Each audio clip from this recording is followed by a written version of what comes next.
So, good evening. Welcome to all our patrons and everybody else. This is our Christmas stream. It's December 23rd. This will be our last live stream for this year. And since we couldn't really find a date between now and the end of the year for a Q&A stream, this also will be our Q&A stream, even though we didn't actually release a preview version of the current wheel rotation node. If you would like to chat using your voice and your patron, feel free to join the streaming chat channel on our Discord server. And yeah, let's give it a start. And hello, Andrew. Hello, Steph. So, yeah, let's start Lightwave. What our patrons voted for this month was extending the existing wheel rotation node with a few features, such as making it possible to align the wheel to the direction it's traveling.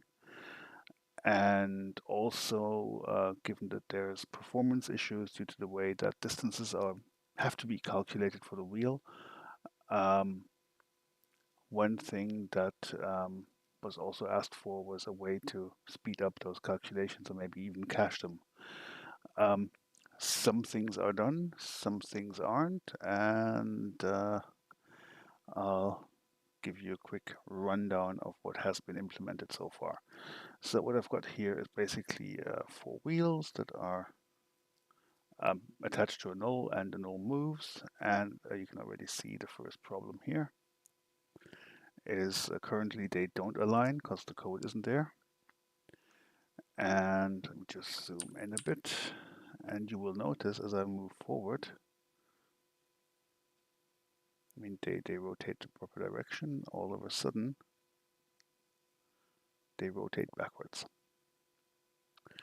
And the reason why this happens is because the direction of travel and the alignment of the wheels doesn't really match.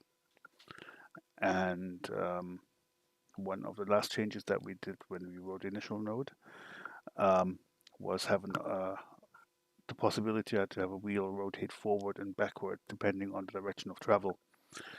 However, the direction of travel depends on the alignment or the direction where the wheel is facing, and in this case, they're actually not facing anywhere. So that's something that is currently bugged and will need to be fixed. Basically, the whole wheel rotation code and everything will have to be reworked, and also take the alignment, which I also still need to add in code, into account. What we did change is the user interface that shows you all the new features already.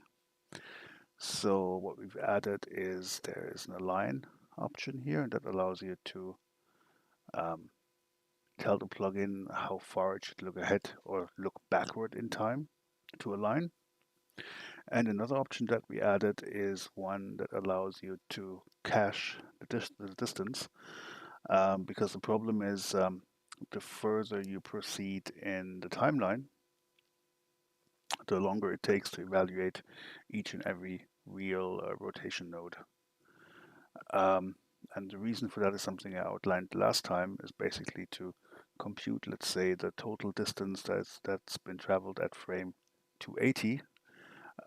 It needs to add up all the distances that have been traveled before that, and it does it on a frame-by-frame basis. So it has to step through all the previous frames and add up all those small distances to compute the final distance that's been traveled. Because I can't just say, okay, at frame 0 it was at a certain place, and now it's at a different place, and I'll just take the difference of that. That doesn't work, because the distance that the wheel has traveled might be more than that. If you're going around curves or something, whereas computing the distance just using the first frame and the current frame would be essentially like a line of sight distance, and that's rarely the actual distance that has been traveled. And also, we have to take into account that the wheel might rotate forward or backward depending on the direction of travel. So the total distance covered in a line of sight fashion may be a lot shorter than the actual distance that has been traveled.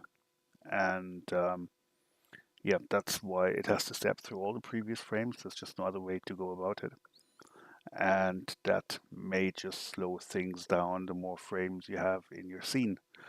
Now, what people would do traditionally is for other wheel related plugins is basically bake the motion.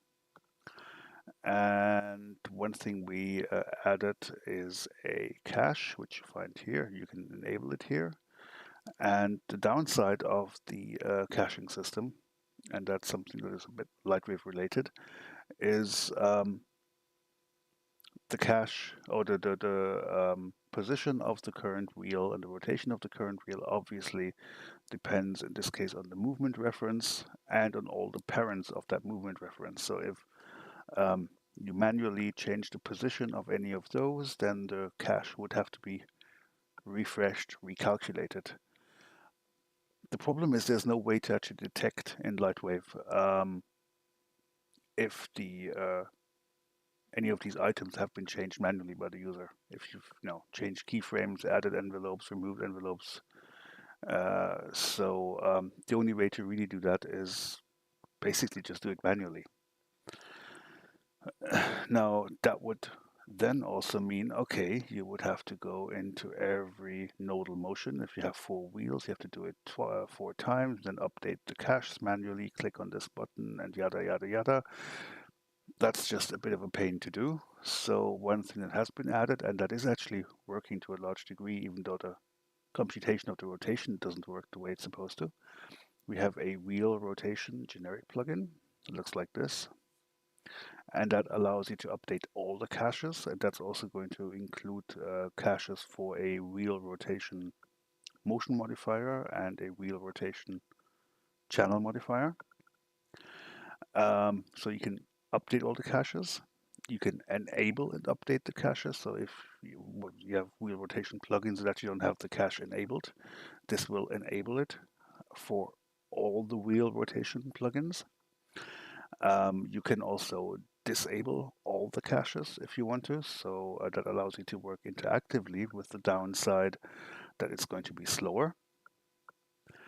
But that might be okay if you're just editing a single frame and then try to position a wheel, and then once you're done, you go back and just enable and update all the caches again, and you're done.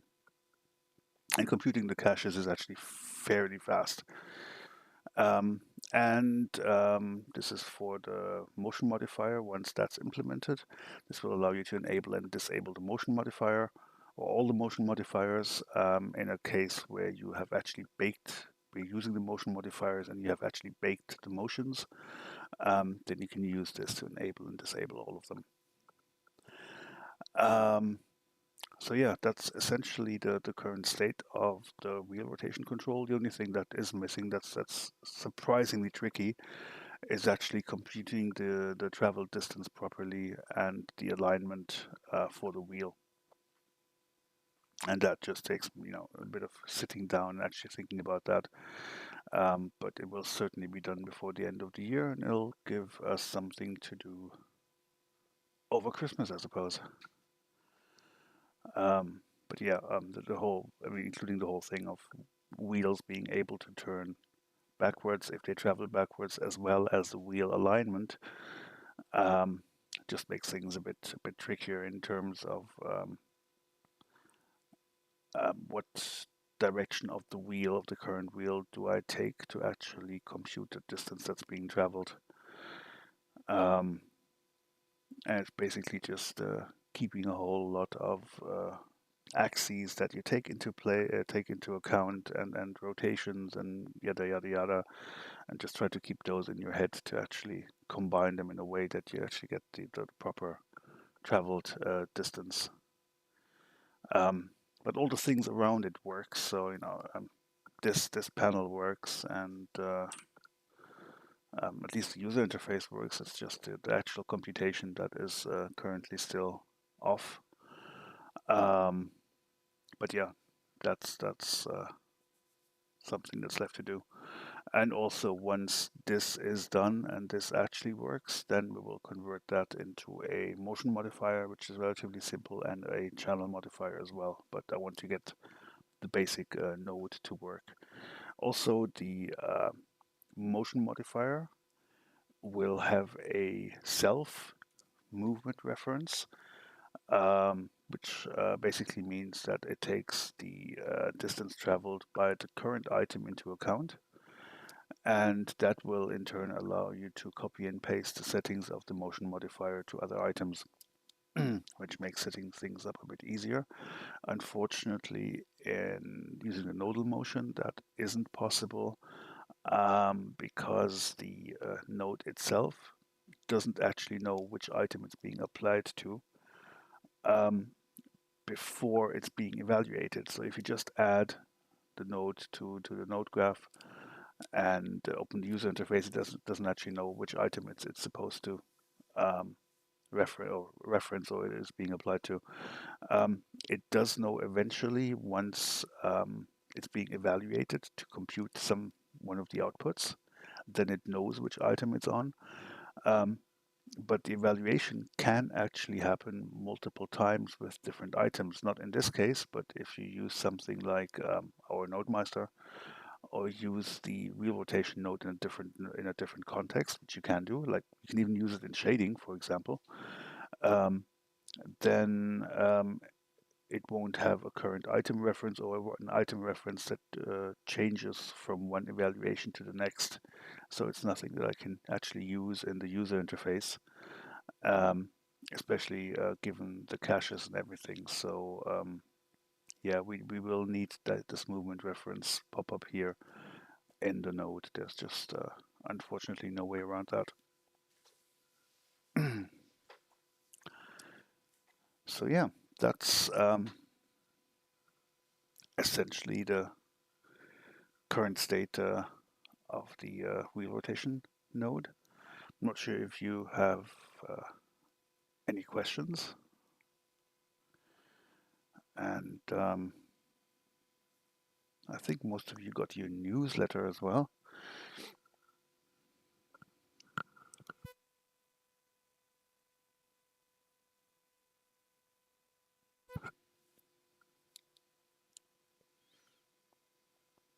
There you go, 2 questions by Andrew.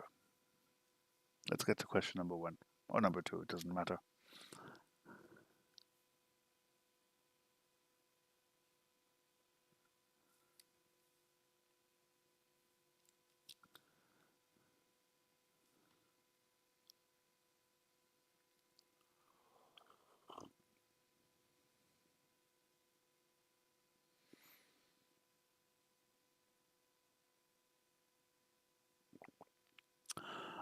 I haven't tested it, but that's the least of my problems because essentially you have a total distance that's being traveled, and then you just divide the distance by the circumference of the wheel, and that will give you the amount of rotations that happened.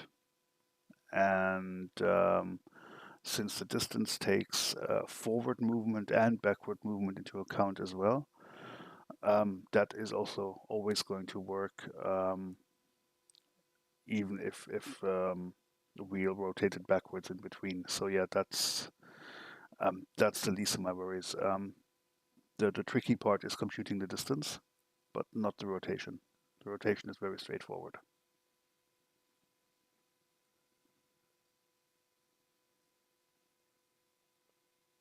Mm.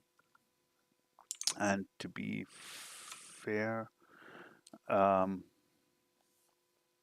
but one thing I haven't um, tried, and that's if the wheel is actually being scaled. That's likely not to work at the moment. So if let's say we take this wheel and scale it by, I don't know, 3 times, then I suspect yeah, the rotation is completely off. It doesn't like that at all. That's just way too much.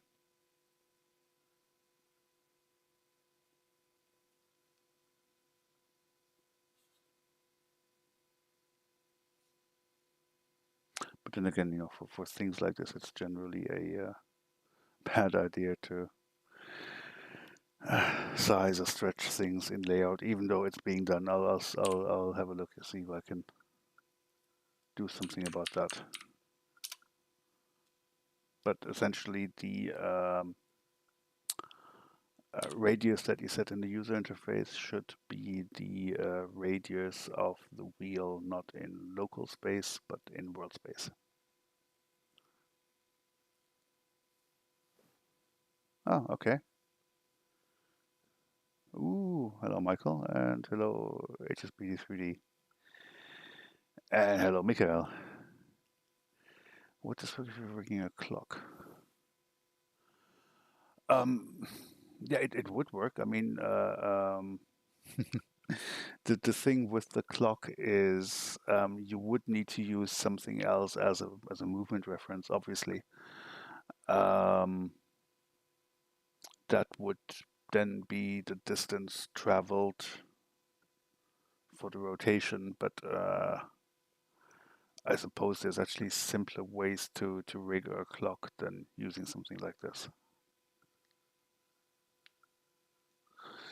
And since Mikhail just joined, you will probably like this. As I mentioned earlier, right at the start, because some of you just joined late, basically all the user interface is here. We have most of the user interface logic. The addition here is the ability to align the wheel, and there is a cache that you can also update. And also one thing that's interesting is that cache is not being saved currently, so you're not really baking it out to a file, which I actually might add. But currently at the moment, if the cache is active and you load the scene, then it's going to be computed for the whole scene. And that means if you're loading on a render farm and rendering 5 or 6 frames, then it will be slower than loading a baked cache or baked cache from file, but it will be faster than having no cache at all. So it might be a nice compromise. And yeah, one thing I added here is just a generic plugin that allows you to update the caches for all the wheel rotation nodes, as well as the wheel rotation modifiers that are still going to be added, and the channel modifier. And so you can update all the caches at once. You can enable and update all the caches at once. So if you forgot to enable a cache within one of the plugins, you don't have to, search through your node graphs or your items and then manually enable it. You can do all of that here. And it also allows you to disable all the caches for all the nodes, all the items that use the plugin. Also, once we do have this as a motion modifier, you'll be able to enable and disable all the motion modifiers if you prefer to work with manually baked translations or rotations for the wheel. And yes, it is a mechanical keyboard. It's a 33 euro mechanical keyboard, but it's nice and loud.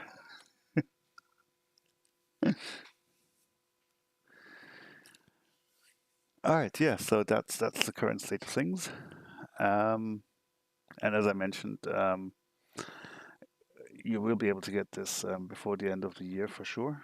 We're a bit delayed, but we had to work on things like Christmas cards, newsletters, and stuff like that, which kind of kept us busy. Also, the whole computing the actual wheel rotation, including direction changes, is proving to be a bit trickier than I initially thought it was. So I'll have to redo lots of my algorithms there and just rethink them and sit down and write them down and maybe even draw some diagrams on paper. So on unrelated things, because I would like to end this year on a more positive thing. What was the best thing for you in 2021? And just from my perspective, one thing that I really liked in the second half was just the amount of really nice tech launches, which brings out my inner nerd, like the new AMD CPUs, obviously the Nvidia GPUs, and even the AMD GPUs that seem to perform well above what people expected, even though they're not really geared for our professional use, mainly due to Nvidia just providing lots of the standard software that is being used in DCC applications. But yeah, what were your? That was, I mean, those three launches were certainly one of um, the highlights. Well, the Threadrippers, the new ones should be out, I think, I suppose next year sometime, using the Zen 3 cores. That's going to be interesting as well, how they perform.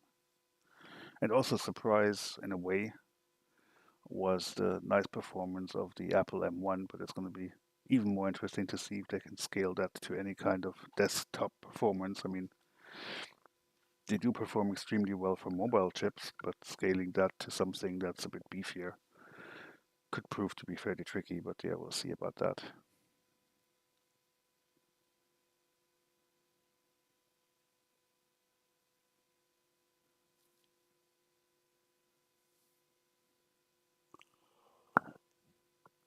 I mean, it's crazy. On the one side, you have this really terrible year, but then you have, three massive launches like that, and then everybody just goes out and buys that stuff, and you can't even get it if you want to. Um, I've just for laughs checked the availability of the RTX 3000 series almost on a daily basis on some of the major stores here, and the prices you have to pay is just incredible if you can get them.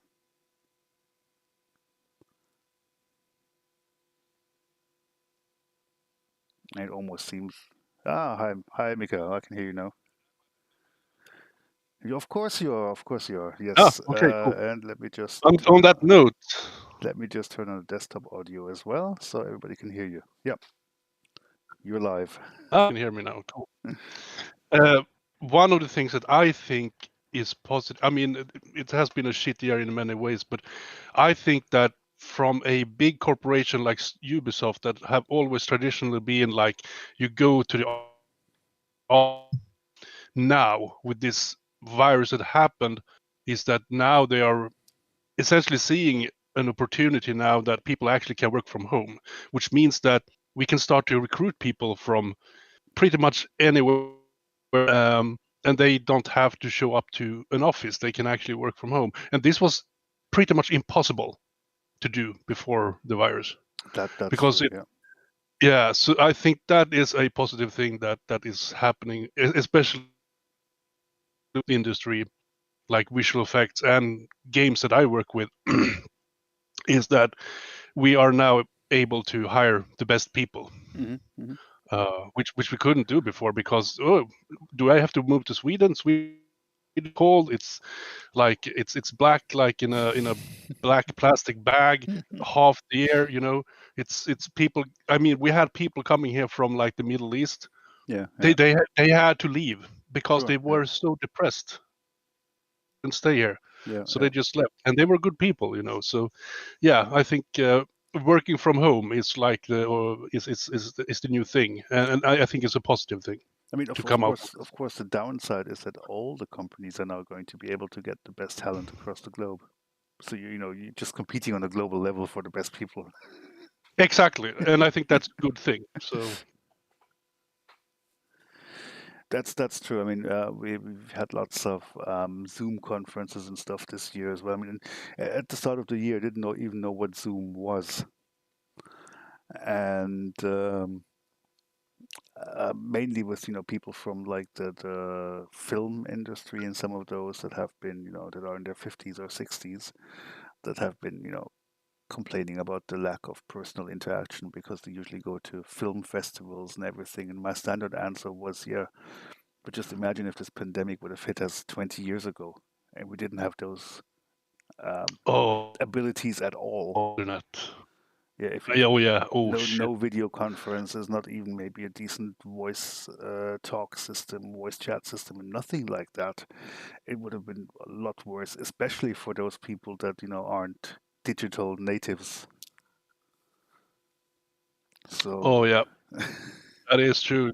That is actually an interesting perspective on it, because we're so used to this technology that we have now. exactly, yeah, we take it for granted. Yeah. And what I thought was quite funny as well, and I think it's still the case in certain online shops, is that it's really really hard to get webcams. So stuff like webcams and laptops and even home office Yeah. printers, I can remember. it's just really hard to get. And also, laptop manufacturers found out, or the people found out, that most of the laptop webcams are really shitty. Yeah. Yeah, I've also noticed that I'm talking to people that play like flight simulators and stuff. It's apparently super hard to get hold of any HOTAS setups right Okay, yeah, makes when it's sense. buying Yeah. them.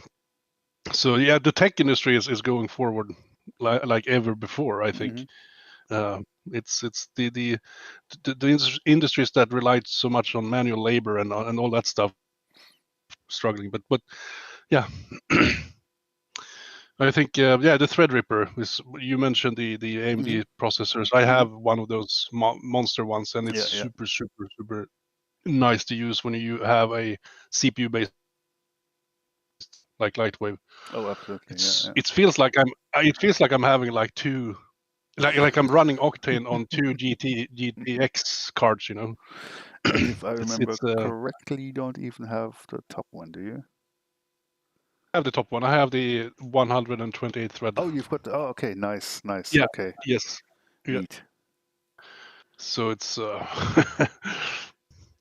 That is very it's almost nice. like you get a little bit jealous of yourself when you get that computer. That is nice. Yeah. And the good thing is, if you look at the Zen 3, the changes there, um, they don't. I mean, you still get an acceleration when you're rendering with multiple threads, but one of the main changes was how single thread performance went up. So Okay. so I suppose that the for multi-threaded performance, the step from Zen 1 to Zen 2, which is what you have, is probably more relevant um, than the upcoming step from Zen 2 to Zen 3 will be. I mean, you will still have a performance difference per clock, but it's not going to be as big for multi-threaded workloads as it is for single-threaded ones. Yeah. No. Well, I imagine that I usually buy a new computer every 4 or. Yeah. But this one, I don't see myself actually having to buy a new computer in a very long time. Maybe double that. I mean, in 8 years, maybe I need to buy something. Yeah. I don't know. It depends on the tech, also how things are being developed. I mean, the thing is, Steve, my current workstation is, I think, 6 years old, a dual Xeon, and and it's starting to show its age. yeah, but it's still it's better than my. Oh, wait a minute. Yeah, no, I shouldn't say that. I'm thinking about my current version my other workstation that I have, also the same age as yours, Yeah. but it's lot less cores and stuff on it. But it's kind of interesting though with the AMD, because they had, I mean, the CPUs, they were kind of stagnant for a very long time. Yep. Do you remember that? They kind of like and if you wanted something, you had to pay like $100,000 to get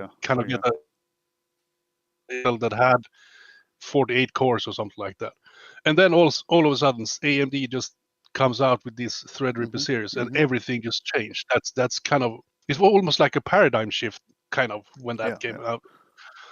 And also Yeah. like the way they approached it with their, especially with the, I Oh, think it that's was it your was the CPU. Zen was I think the Zen 1 did that already use chiplets? I think it did, yeah.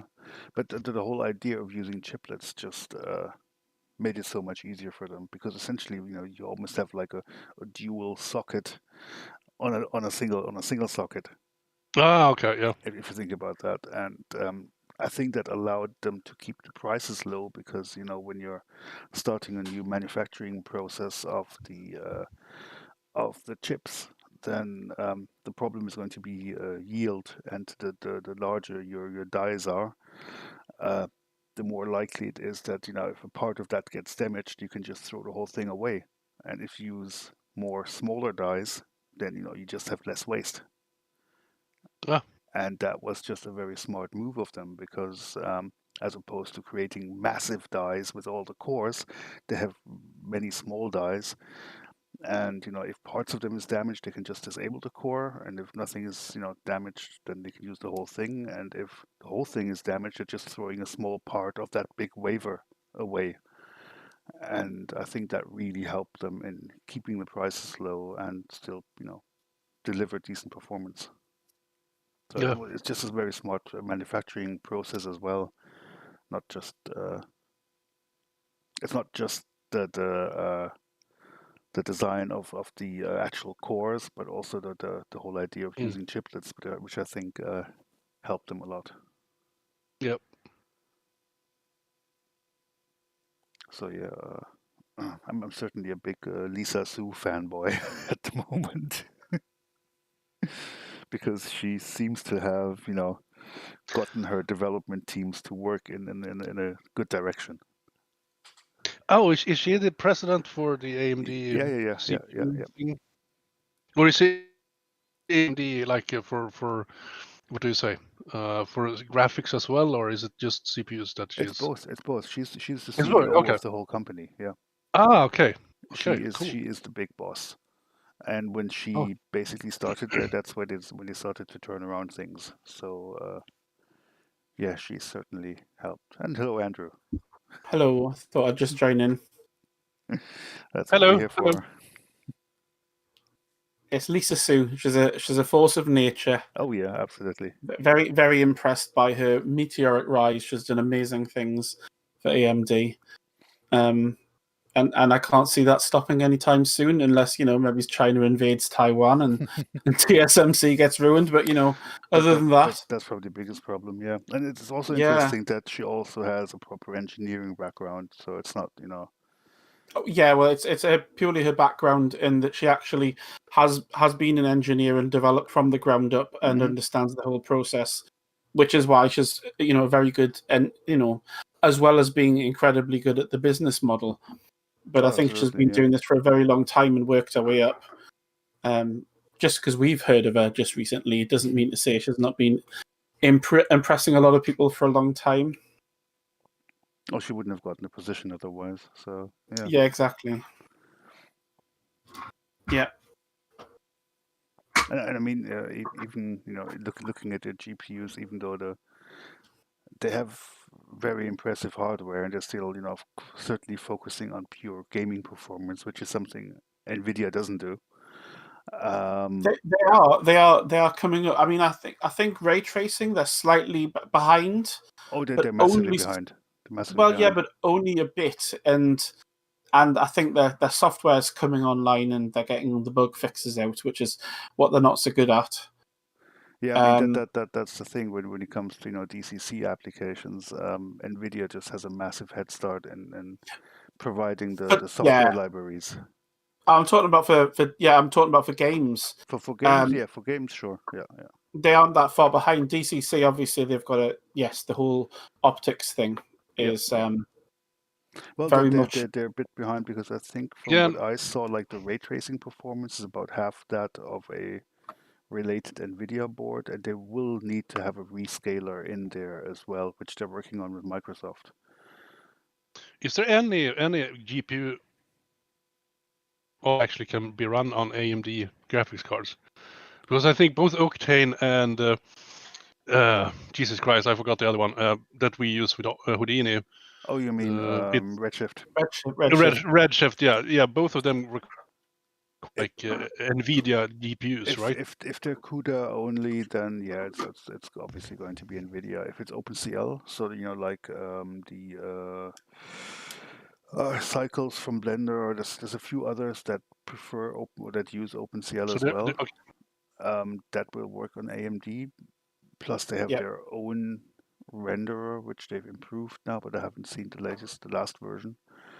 But yeah, I mean, I'm not seeing anything impressive coming out of that. But OpenScale's a thing, as is Vulkan ray tracing, but that's still in its infancy. So yeah, I mean, the first public API has just been released a week ago or so, and the current drivers by AMD and Nvidia. So but I think Octane are working on a version that will work on AMD cards and Apple now, because they're working with only Apple silicon. So they need a solution for that as well. Well, it should work with Metal already, anyways. I think Octane X uses Metal, so that should work. That should work on the current Apple silicon also. I've heard about it. I just haven't seen many recent things anyway. It could be that the whole OpenCL thing is going to be replaced by Vulkan as a compute-only layer eventually, where you'll actually use the real-time 3D rendering part of it, except to drive shaders that do all the computation, just like CUDA would. Yes. Yes, I think that because it looks like that kind of that paths are merging, aren't they? Very much. At the moment. You even have common shading languages with a compiler that basically then compiles it out to different APIs, whether it's Vulkan or Metal or OpenGL or DirectX 12. So you basically have the same source code. And I read that the latest Vulkan drivers, where they can use both the HLSL and the I can never remember the name of the other one, because basically it's the DirectX and the OpenGL shading languages. GLSL. Yeah. But then again, I think Michael Singer, I'm not sure if he's still live in the YouTube chat. He should know a shit ton about that, because he's like the real-time specialist here. Cool. Yeah, Mr. Demo Scene. Yeah. But it's very exciting times at the minute, as you say. It is, yeah. Absolutely. I mean, I've just got my new baby today. I installed it today.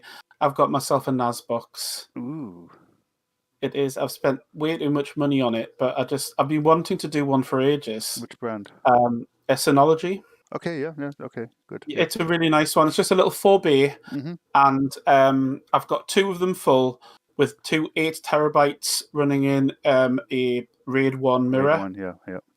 Yeah, so that it's obviously extra secure, and I'm just in the process of figuring out how you work it. So I've been doing that this afternoon. So that's my sort of Christmas present to myself, and it means I've got a lot more security for my files. And if I do need to get a new computer, I'm not thinking, how do I get the hard drives out? Where do I put the information? Absolutely, yeah. Except, just a whole little mini computer that saves all of my stuff, which I'm quite excited about. It's a bit nerdy, but it's one of those super sensitive sort of things that if you lose all of your files, you're absolutely goosed, aren't you? Yeah. One thing I wanted to mention, because we talked about CPUs and stuff like that. So basically, what you see here's the task manager of my current workstation, which is like a dual Xeon. Which I think it clocks up to 3 gigahertz when it boosts. The interesting thing is, if you compare this to the current 16-core AMD, it's, I think, 3 to 3.5 times slower.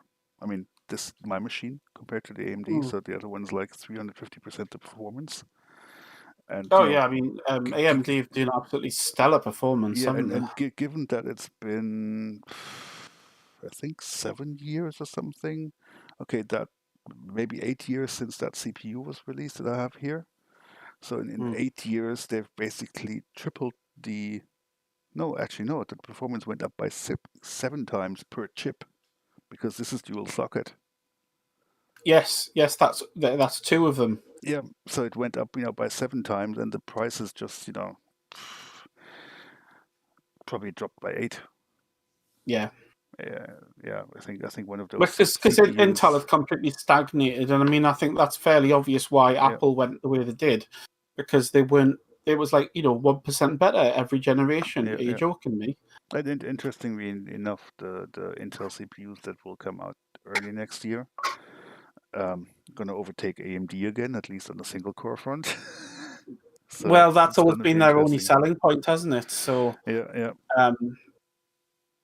But but I think Lisa Sue will know that, and she's not daft. Although I did hear a rumor, because I'm a big nerd and I do follow all the tech press, that Intel chiplets have been seen. Oh yeah. And they are also using them for their GPU. Yes, they are, which is a first because I don't think either AMD or Nvidia use chiplet designs. They've just got one Not monoblock. directly. Yeah. So that would be very interesting to see if they can figure out the architecture. Because weirdly enough, even though GPUs are probably the biggest exascale multi-threaded performance computers, they don't do well under multiple model. Like you can't easily do chiplets. Which is worked surprisingly well for CPUs. So it'd be interesting to see how well they do. And I think definitely, if that works out, in AMD, you'll probably go for MAD because it'll totally be useful for them, won't it? Just stick a couple of chiplets of GPUs on whatever hardware they want. Wouldn't be surprised if they hadn't explored that already. I mean, the interesting thing is that while AMD is really doing well with the chiplets on desktops, once you look at their custom designs for the PlayStation 5 and the Xbox, the new one, as well as their mobile CPUs, they're all monolithic again. Yes. Because then they just have different priorities. But I think that the chiplets just allowed them to really rank up productions on the 7 nanometer process, while that was still very early with low yields and everything. And now that they're more confident, they're also using bigger dies, essentially. Yeah. But it's certainly a good way to approach it. I think the only bad thing I've seen this year with regards to tech releases is Nvidia may well be buying ARM, which it'll be fantastic for AMD. I mean, for Nvidia, but I think it'll be bad for the industry. Just one of the big tech giants owning it. Well, the question is if they change the business model or not, and if they keep it as is. I mean, the instruction set is out there, and I'm not sure. Yeah, it's going to be tricky. I suppose you have regulators stepping in as well. Yeah, it's still up in the air if it's happening. I haven't yet seen anything confirmed. But and the interesting thing is also if even if they eventually turn ARM into something that is closed, which actually doesn't make any sense. There's no reason to buy it. It doesn't at all. No. For that. Then you currently have lots of parts of the industry actually investing in Spark V, which is open source. Oh yeah, the RISC-V project. Yep. So that looks very interesting. So I don't think that's gotten up to the same. Don't think that's gotten up to the same scale as ARM yet, but RISC-V looks very interesting because it's open source, as you say. Even Seagate are working on their own RISC-V right now for disk controllers. And they even have two different designs. One I think is size and power optimized. The other one is performance optimized. Oh yeah, I mean for things like that where they're starting to put microcontrollers into everything, then it makes sense to have an open source. You're not paying the license fee. Yeah, but that's essentially where ARM was 10 years ago. Yes, sneaking in the back door and then magically suddenly became the powerhouse for everything. So, very interesting times. Absolutely, yeah. Very exciting. And it's quite interesting watching the tennis match between the big three, isn't it? Nvidia, ARM, and Intel. Well, it's more like, well, granted, given that Intel is producing GPUs now, then yeah, they're joining in that arena as well. It is, and actually, I think they did pilfer a few very high-end AMD staff, didn't they? Yeah, but they constantly do that. Yeah, but I think they were like some of the people that were quite big with regards to how doing the latest stuff. Could And be, yeah. I'm sure I read that a little while ago, and so I think they and it does look like the Z graphics chips do sound quite interesting. I think the problem is, I think when they were doing that, they were too busy watching AMD and they weren't paying enough attention to Nvidia, who've been eyeing them up and trying to get into the server market, haven't they, with a sort of AI computing and things like that. Yeah. I mean, that's the thing. I think Nvidia is making. You see that, but if you look at their professional lineup, their professional GPUs, which aren't really GPUs anymore. Some of them are just straight up AI accelerators. Yes. That they're certainly shifting their attention in a certain degree. I mean, for example, I'm not really sure if those AI cores on an RTX actually make sense if you want to sell the whole thing as a No, I think there's quite gamer a few. application. There's Gamer quite a hardware. few small startup companies that are making dedicated AI chips, and Intel have that whole platform, don't they? Yeah. And then you have Amazon building their own. I think Google have their own as well. Yes. So all the big cloud data centers all have their own Yes, I don't AI think accelerators as well. Nvidia are dominating that market because I think, as you say, there's quite a few big players getting involved in it. Yep.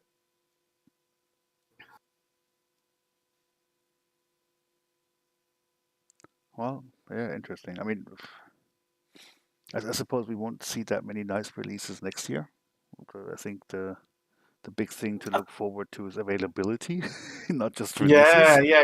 Because next year it'll be like, and we can actually buy them. We can actually buy it, yeah, and maybe get the slight refreshes with a bit. I mean, the big downside with the mid-range from the ones that they've released so far, RTX boards by Nvidia, is just the memory. I mean, 8 gigabytes under 3080, which costs, I don't know, almost €1,000 here. That's just not really acceptable.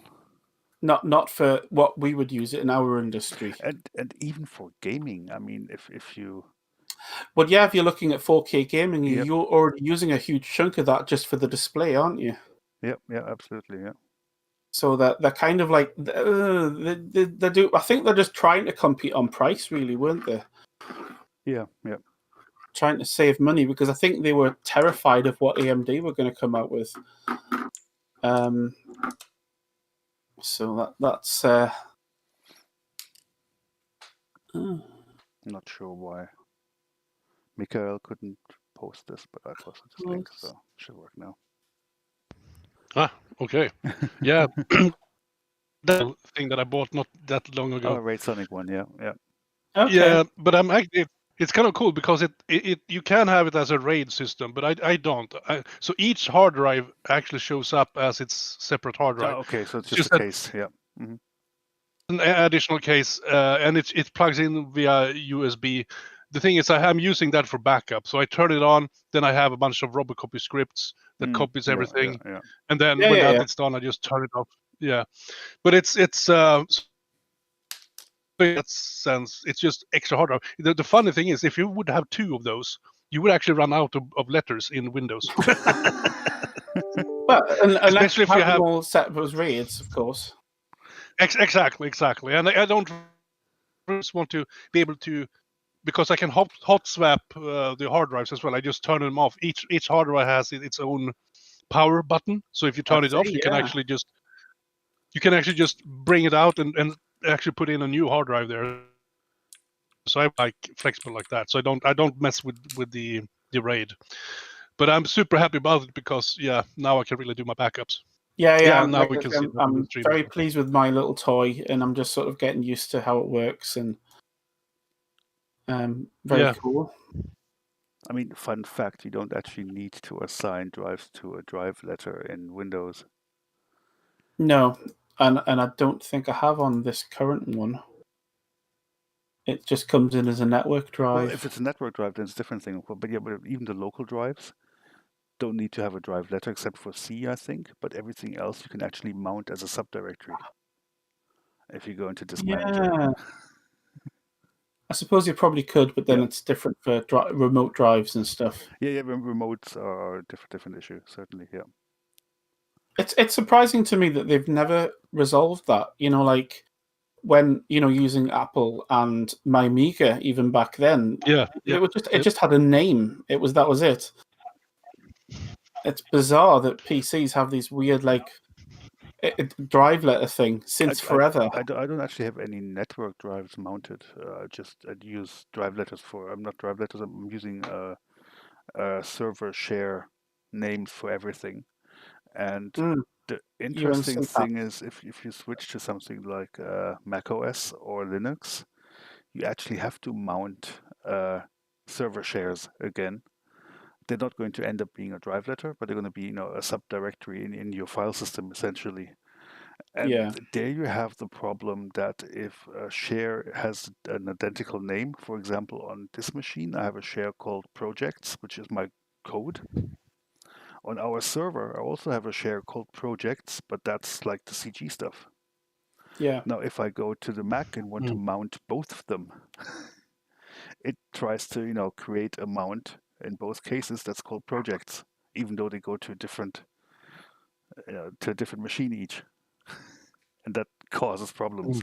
Whereas the way I do it, I just, on Windows, I'm just going for the full, let me just open an Explorer window. Yeah, I mean, there you go. Come on, maximize. So this is essentially /HQ, which is our main server, db&w /xmas/2020, and the share itself is called db&w. And I'm not using any drive letters there at all. And also the advantage of that is if you're doing network rendering with shared assets on the server, you don't run into the problem that if you've accidentally mounted the network share with a different name on one of the render nodes, it doesn't find any files. Yes. Yeah, I know what you mean. Yeah. I'll have to figure out how to do that, actually. I'm not very clever at stuff like that. I've never had a network on my home computer until today. Yeah. Well, welcome to networking then. Welcome to networking. Oh God, the hell.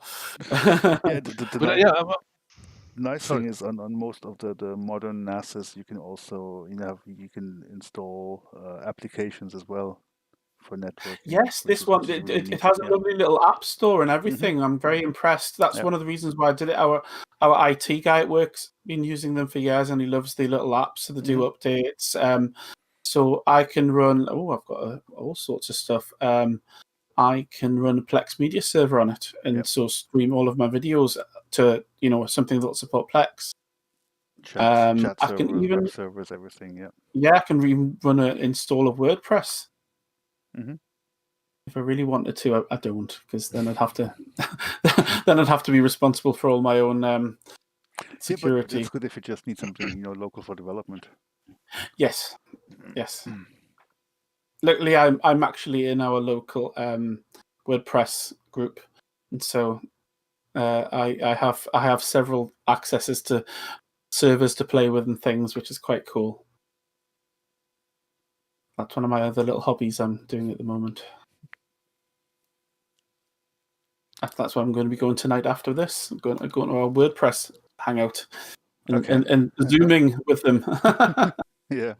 Stupid Zoom. I've had enough. I think I saw it on Facebook a couple of days ago. The most used sentence in 2020: "Your mic is muted." Yes, I've even done that.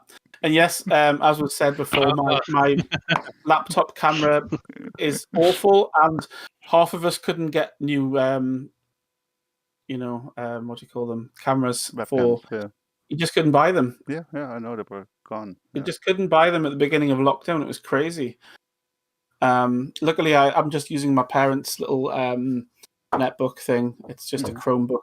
It's quite nice, but the camera is awful. Yeah. But it's just for chatting. And it's better than no camera at all. Exactly. Absolutely, yeah. Yeah. I mean, I like how one of the key features that Nvidia showed for their RTX boards was, oh yeah, this is how we can actually upscale crappy video footage from webcams. Mm. And it did work quite well, but it's like you almost think that And it's a use case that they added at the start of this year when it's they a waste all. because it's not just the camera that's the problem. It's usually that you've got like a very flat monotone, and it'll upscale it and it'll look really crisp, crap Mhm. monotone. You know, you get with a good webcam, you'll get a better dynamic range Oh, and things, absolutely, yeah. but you can't bake. But yeah, Well, maybe you can. I don't know. maybe.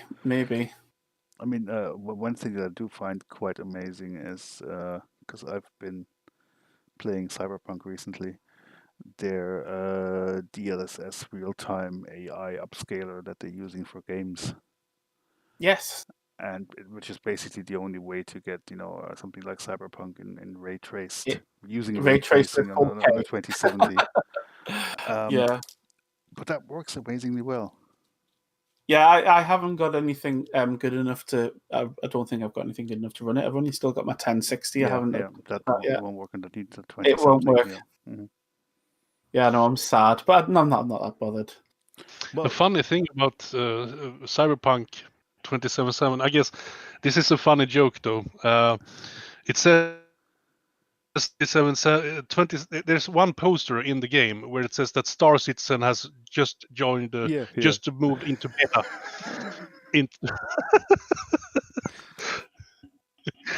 Oh Jesus! Spoiler alert, they have some really, really nice references in there.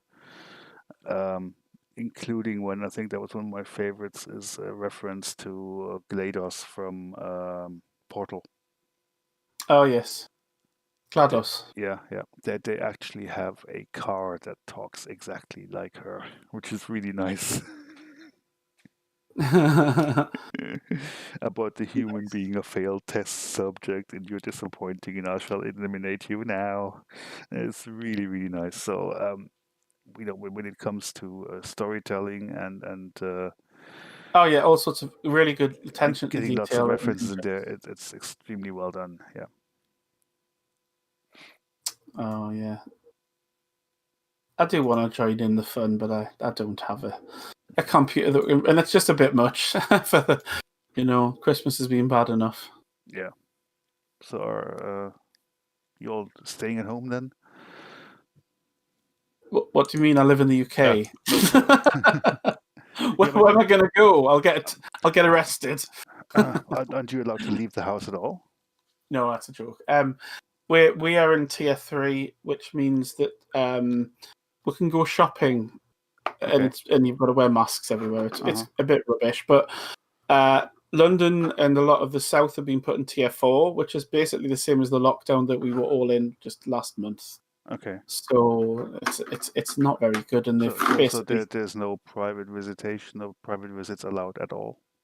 Not in tier 3 or 4. No, Okay. you have to be in about tier 2 before you. Well, no, you're very limited.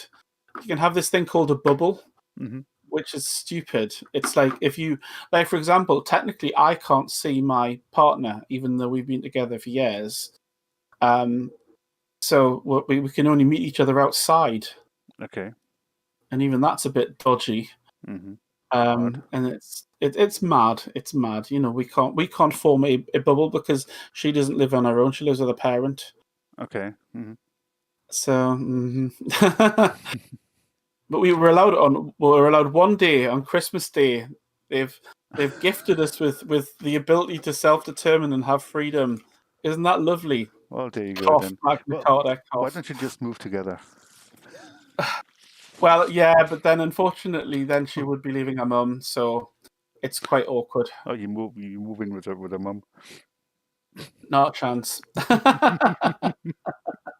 Plus, she's got crap internet. Okay, that's yeah, that's a deal breaker. Yep. Yeah, she doesn't get cable where she is. Wait, before I repaste that link, can is it?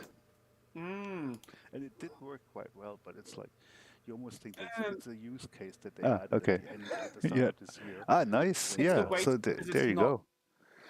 The scaling up of the wheel actually works in the version that you have, because Hans just posted a link, or well, I posted his link. Which one? Sorry. It's in the YouTube chat. Oh, the video. Yeah. Did he just upload this? You guys are crazy. Yeah. Oh, that's cool. Yep. Yeah, someone did mention that it was working, so Yeah. that's quite cool. Nice. Nice little trick as well. Well, yeah, you could Well, that's good to see. you could probably use what we were talking about as a timestamp of when you created the dance. Yeah. Yeah. No, it's a really cool. It's a really cool plug. I seen that was an interesting use case. I had only on just the thought of. parent. Okay. Mm-hmm. Ah, right. Yeah, Yes. that makes sense. That makes sense. Okay. Yep. And also the thing is, the problem with scale, since you can also scale in a non-proportional way, you could turn a wheel into an ellipse or an egg or something, then it wouldn't Yes. work either. That's a No, whole different ballpark. that would definitely become a problem, wouldn't Yes, it? and I'm not starting to touch anything that is not a circle. Anything beyond that, that's your problem, not mine. Yeah. I suppose the only problem with the only thing that I would say with that is, and again, it's starting to get into simulation territory, is Yeah, squashing yeah. from weight. Yeah. That's oh yeah. Don't remind That's possibly some. Well, you could probably work that out by just creating an inner and an outer, radius. Yeah, you can basically, and I think Project Messiah had something like that for feet. They basically had like a modifier where like a mesh would be underneath a certain vertical position. It would squash outwards. And they would use that for the contact of the soles of feet to ground. So you get some squishiness there and some solid contact. Some squishing, yeah. And that was just a simple deformer, really. Yeah, well, maybe it's something you could figure out if you wanted for the next version. Oh yeah. Or As an make optional extra. Make it a general deformer, which probably makes more sense. Yeah. Yes, but something that's designed to work with wheels, but also could work with anything. With feet or something like that. Yeah. A contact deformer. That'd be. That could be quite a cool a new project. Then there you go. It would need to be against an arbitrary axis, but not against another mesh or so, because that's when it gets super tricky. It starts getting you're getting into physics then, aren't you? Yeah, exactly. Well, at least some collision detection and thing. And to be quite fair, the current rotation of the wheel, taking into account the alignment and everything, is already enough to make my head hurt at the moment. Yeah. So yeah. Well, on that note. By the way, the cache functionality, does it have a progress bar? It actually does. If it takes that long, I mean, if it takes, the thing is, what I don't have, and I'm not sure if I can. Could be tricky to add. The node itself has a progress bar. So when you ask a node to compute the cache, it will show a progress bar, but that progress bar is only shown if it takes more than like a second or two. And that's a function of the native Lightwave progress bar. You can tell it to behave like that, where it actually doesn't show unless it's been taking some time already. Yeah, that's nice. Yeah, okay.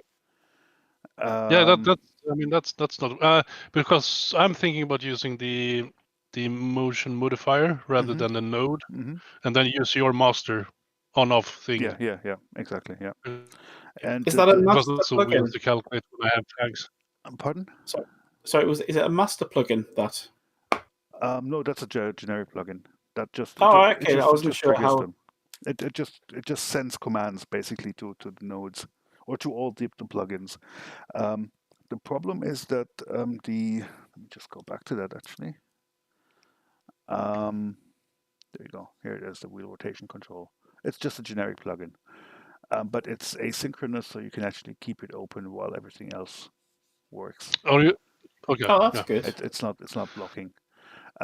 All this really does is it sends a message to an internal system and basically says, okay, update your caches.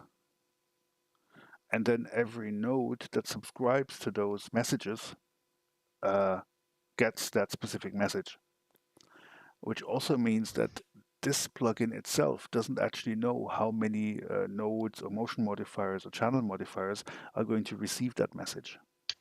Mm.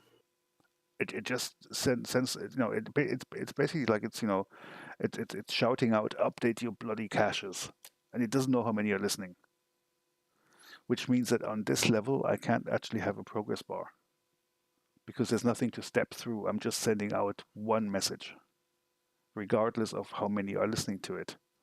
The individual nodes, however, and the motion modifier and whatever, they will have their progress bar. So in the worst case, you have like a short animation with hundreds of wheels, and you will never see a progress bar because every node doesn't the nodes themselves don't have a long computation, but there's many of them.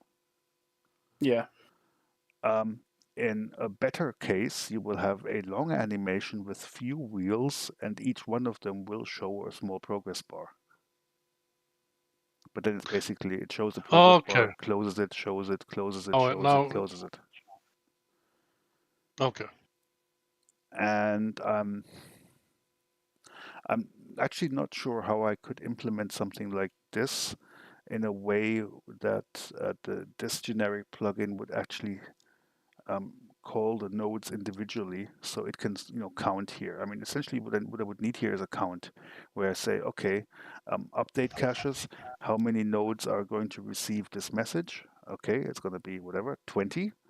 Now I'm going to start a progress bar with 20 steps, and now I'm going to tell the first node to actually update. Mm. Okay. Mm-hmm. That's a lot of extra logic, and I'm not quite sure on how I could actually manage that. A bit tricky. Just as a question, I mean, this probably happens with rendering, but if you are like, say you've got like an 18 wheeler, and so therefore you've got 18 wheels all being calculated. Is the possibility that you might get a problem with multi-threading? Like if they're all simultaneously being calculated. No. Because as far as I know, the motion updates aren't multi-threaded, and even if they were, I think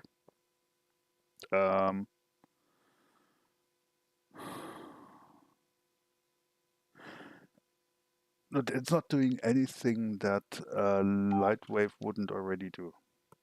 Okay. So just I mean, a question. the worst case scenario I could think of is if one motion is being updated that is at the same time being referenced by another item that's being updated at the same time. Mm-hmm. So it's like, okay, wheel B wants to know relies on the position of wheel A, and you have a multi-threaded case where wheel A and wheel B are updated at the same time. And wheel B tries to get the position of wheel A as wheel A is being changed. That could cause an issue, but I think that the internal evaluation takes care of that already because Lightwave knows the dependencies of different items upon each other. So yeah, that shouldn't cause a problem, no. I'm not sure how much of that is multi-threaded to start with. I mean, deformations are. I mean, like, mesh deformations, but the individual motion updates, I think, are fairly linear. It's like making a big graph and computing one after the other. I suppose, yes. Otherwise, you'd get dependency issues for everything, wouldn't you? Yeah. And it does know them, but I also think, if I remember correctly, that especially once you start to use IK and things like that, Lightwave actually doesn't compute the motions for a frame at once, but I think it loops over them in multiple passes. So it might update the position of an item that depends on another item, and then there's a second pass when that second item has been updated to finish updating the position. Just because it's not the dependencies of the items on each other aren't that well defined, so it has to sometimes use multiple passes to compute the motion properly. Complicated. Yeah, it's a system I don't really want to know. I mean, it's grown, and sometimes if something like this grows organically, then it can get quite messy. Yeah. There's Well, just as long as it works. kind of. I mean, there's just no clear dependency graph, and especially not one that you see, which tells you exactly what depends on what else, not like a node graph or something like that. Mm. And that just makes it trickier. Yeah, because you don't know what it's doing in the background. Yeah, you don't know, and I suppose that even within Lightwave, there is not a clearly defined one solution to solve the motions, but it's multiple different solutions that kind of work together or on top of each other. Oh, it's very cool. Yeah, so yeah, that'll keep me scratching my head for 1 or 2 days, and then you will eventually get a preview of this before the end of the year for sure. Fantastic. Talking of which, it has been a blast. It's getting late. Yes, I don't want to keep you forever. I don't want to. I know I'm starving. I've delayed my tea, so Oh wow! because I have mine. Well, it's why I thought I'd make a point of coming because it's the last one of the year. Yep. But normally, you have your meeting exactly when I would normally be eating with my family. So That's the thing, is always hard to find, one time where of course it it is. fits everybody. Hello, Martin. Well, you're a bit. Well, we're just about to say goodbye, but nice for you to be here. So yeah, thanks to all of you for showing up. Thanks to Mikael and Andrew for joining us here on Discord. And yeah, any hopes for 2020 or 2021 actually? Next year? What are you looking forward to? I don't know at this point. I mean, maybe less restrictions, more freedom. Uh-huh. That'd be nice. But also working. It would be nice, as you say, Michael, as you have made a great point about it. It would be great if companies can be more flexible working from home. Yeah. Yep. It just doesn't always work. I mean, on the other side, I think it also showed most of us how important actually personal interactions are. It really is. It's been a very bad year for Yeah. that. You just miss your friends. Yep. Can't go out and can't go to the pub. And there's only so far you can go with Zoom. Yeah, sure. exactly. It's not the same. It's not the same. Although the walk home from drinking is a lot less far. But I've never really liked drinking at home. It's not the same. Yeah, I didn't. I think I still have 2 bottles of beer somewhere in the fridge, and they've been there for the last 2 weeks. Yeah, I just don't do as much drinking at home. Well, so Even if I'm drinking with friends, because we do at the pub, Yeah, of course, yeah. Well, maybe it's in that sense, at least it's healthier if you drink less. It's true. All right, and so thanks for joining us. To everybody else, have a nice Christmas, Happy New Year, and whatever else there is. Stay safe. Also, if you want to reach us until the end of the year, so we're still going to be on Discord and Facebook and whatever.